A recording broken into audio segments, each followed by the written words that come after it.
Le Caire est la deuxième mégapole du monde après Mexico et compte de 12 à 14 millions d'habitants.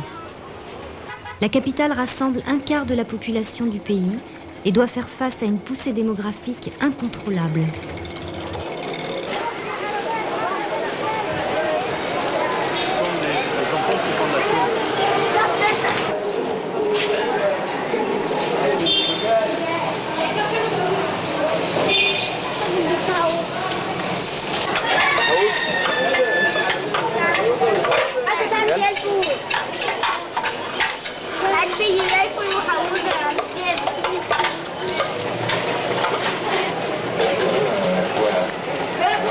La moitié de la population a moins de 16 ans et 20% a moins de 6 ans.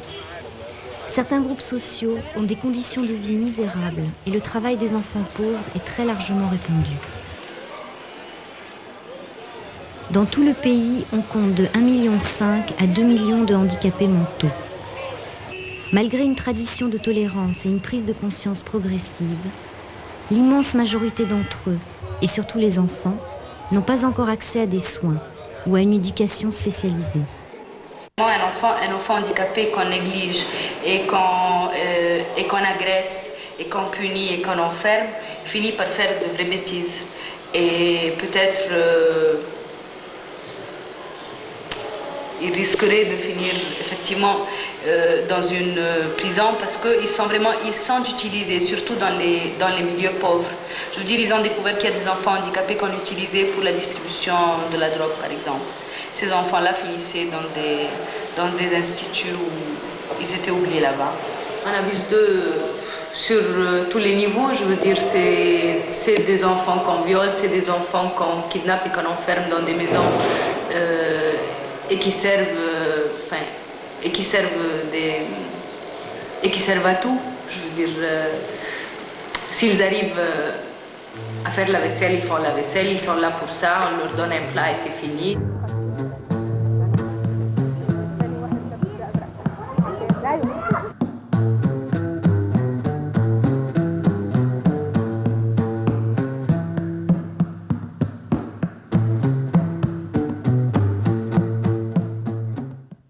Depuis 1988, Handicap International s'est joint à l'association Caritas Égypte pour participer à la formation des éducateurs et pour développer la rééducation par la psychomotricité des enfants déficients intellectuels.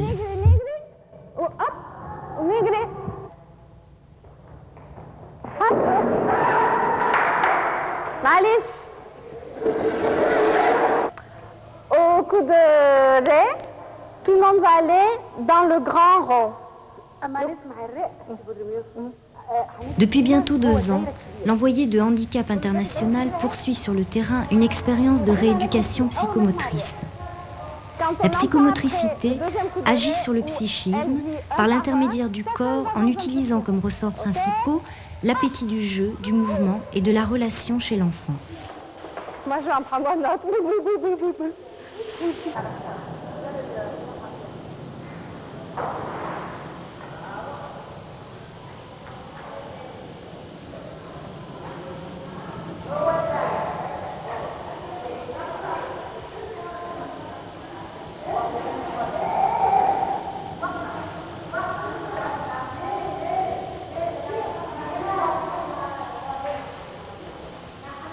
Bravo.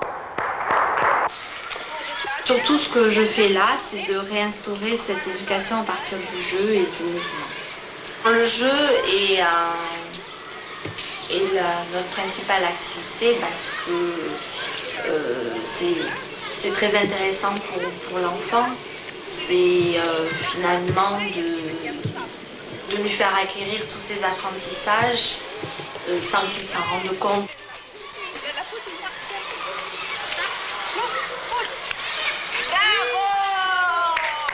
Ce qui m'a le plus choqué dans la formation des éducateurs, c'est qu'il y avait très peu de place à un travail sur le terrain, un travail pratique. Tout ce qui était donné était des notions très théoriques.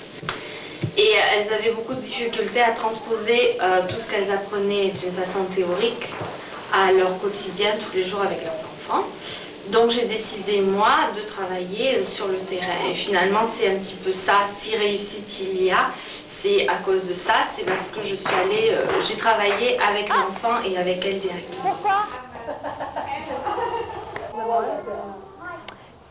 La psychomotricité s'adapte très bien à ce qu'ils ont besoin, à ce qu'ils rencontrent tous les jours dans leur quotidien, dans leur travail avec les enfants. Elle dit non, j'avais honte parce que je suis un peu grosse et que finalement je me sens quand même un peu vieille et que moi j'ai laissé ça depuis très très longtemps, je ne joue plus et je ne saute plus. Et il y a aussi l'expression, ils disent que nos os sont devenus durs.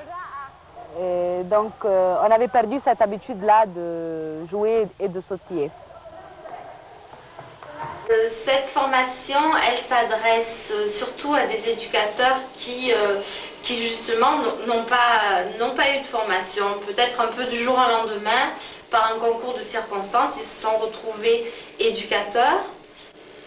Ce groupe donc, de travail qui comprend en gros 12 éducateurs est un groupe un petit peu pilote et j'espère que par la suite, ils transmettront cette technique d'éducation de l'enfant, de développement par le jeu et par la psychomotricité. Ils la transmettront tout le temps où ils seront éducateurs aux autres éducateurs et puis donneront un petit peu une nouvelle perception de l'enfant dans tous les centres.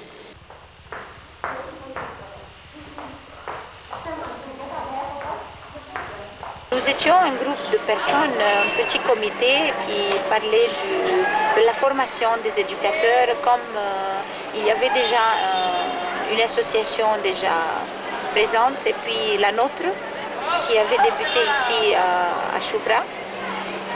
Nous avons pensé qu'on devrait faire quelque chose pour former les professeurs qui sont là. Petit à petit, ça s'est développé, on a eu des experts de l'étranger, des gens qui se sont associés à nous, qui se sont intéressés à notre projet. Et voilà que ça grandit. C'est-à-dire, au début, c'était seulement la formation des professeurs. Et puis maintenant, c'est le développement des parents, les sessions de formation de parents. C'est aussi un peu des études au niveau de l'enfant lui-même. Des enfants qui viennent, qui sont évalués, on donne des programmes aux parents.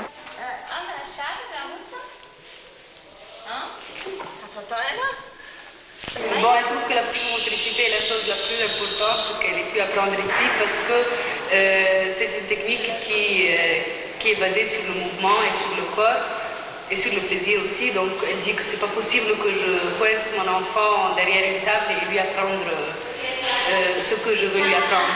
Mais j'ai appris avec la psychomotricité à aider mon enfant en jouant, en bougeant. Bon, et c'est comme ça que j'arrive à l'atteindre.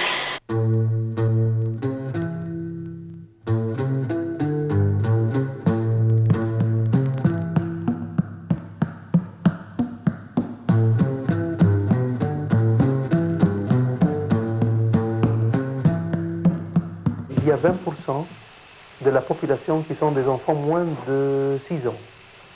C'est-à-dire toujours par estimation, il y a à peu près 400 000 d'enfants déficients intellectuels en Égypte. Selon mon expérience de terrain, je peux dire que la cause médicale principale, c'est le mariage consanguin. En plus, il y a encore quelques maladies infectieuses et les accidents d'accouchement, car toujours il y a le problème d'exclusion des filles qui existe, malgré que c'est interdit par la loi.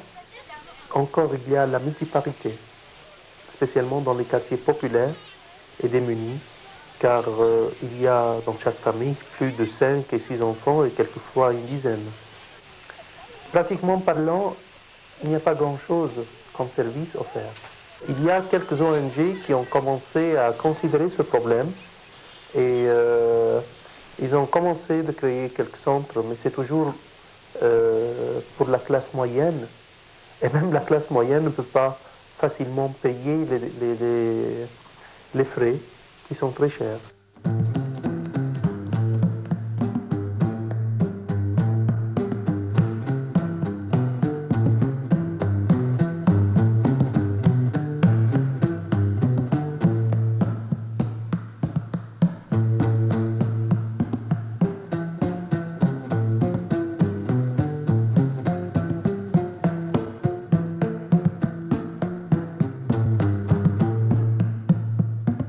Tous les enfants handicapés mentaux, les centres gouvernementaux et privés n'ont que quelques milliers de places à offrir. Ces derniers sont payants et difficilement accessibles aux milieux les plus pauvres, dans une situation économique défavorable où le travail des enfants, bien qu'interdit par la loi au-dessous de 12 ans, reste très fréquent.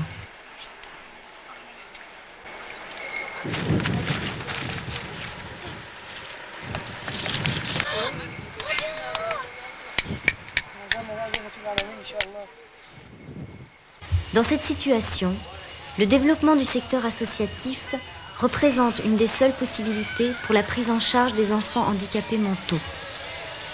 Avec comme objectifs principaux la mise en place de la prévention, la création de services intégrés dans la communauté, le soutien des parents et la formation des éducateurs spécialisés.